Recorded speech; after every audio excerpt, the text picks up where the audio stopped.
Good evening guys, magluluto tayo ngayon ng lechon kawali. Ito po ang ating lutuin ngayong gabi sa ating hapunan ng ating mga amski. Lechon kawalski, lechon kawali in action. Lechon kawali tayo ngayon guys. Ay, kahirap na walang lagayan ng ating cellphone. Yan, nagkulo-kulo ng ating mantika. Unahan na natin ang pag-reto ng ating lechon kawali.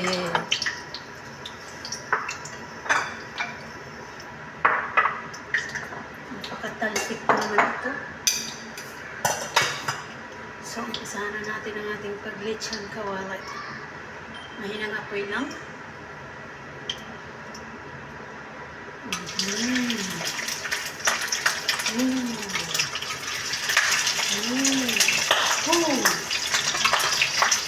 Takpan natin guys yung tutok. Delikado.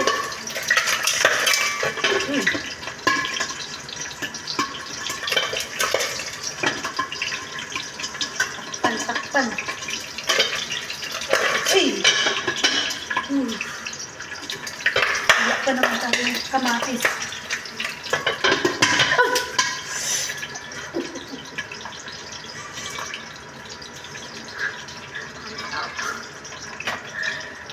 Napiksan ako. Tinakpan na natin para hindi hindi magalit. Ngayon ang apoy na nga lang eh. Ayan ang kung magprito-prito. Kaya ako magprito-prito na kasi nadala na ako. Dami kong sunog.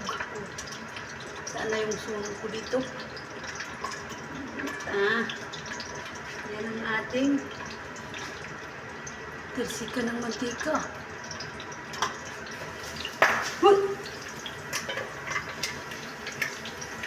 Lechon kawali. Lechon kawali tayo guys. Para masarap ang makain-kain. Mamaya.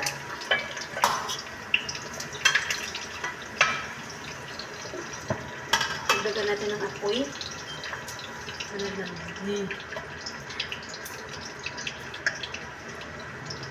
Ito yung pang-toppings natin mamaya sa ating lechon kawali. Lagyan lang natin ng konting pitik. Ito naman ang ating soup. Ibalik-balik natin sila sa soup na tofu. With egg, with fried egg. Yun lang yung kasimple. And they're matching. Ganun. Matching-matching na. Yung okra. Yun lang. Okra ay matching-matching natin sa kanya. At mag-mince tayo ng garlic para sa kanilang sausawan. Ganun lang guys. Gawa tayo ng sausawan. Kaya alas 5:30 na. Mga pangapa na lang tayo.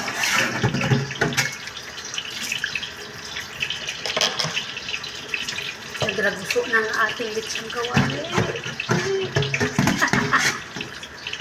Nagraguso na. Hindi tayo makabuelo guys. Kasi nandito. Linggo ngayon. Nandun sila sa taas. Marinig ang ating mga kutsing-kutsing dito.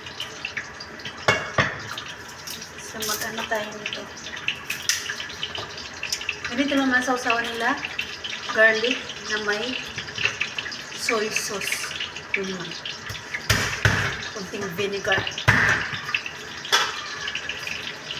Gawa natin sila. Kalahati together. Lower.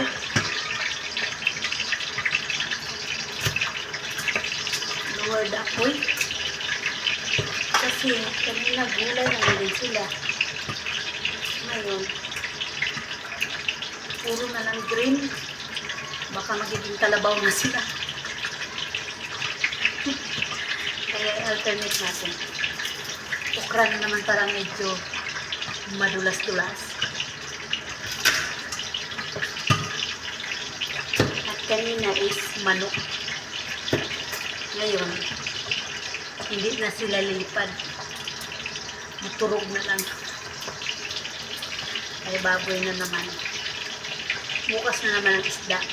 Ganun lang yun. Basta marami tayong choices. Pag ako ang mamalingki, dami silang choices. Pero pag sila, wala akong choices. Puro lang bata. Ganun lang guys.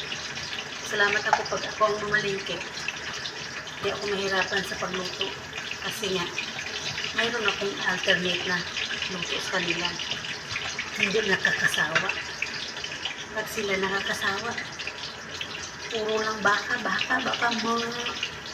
karating ako ng New Zealand, ng Amerika, ng Argentina, ng kung ano-ano pang brand ng baka ng binibili.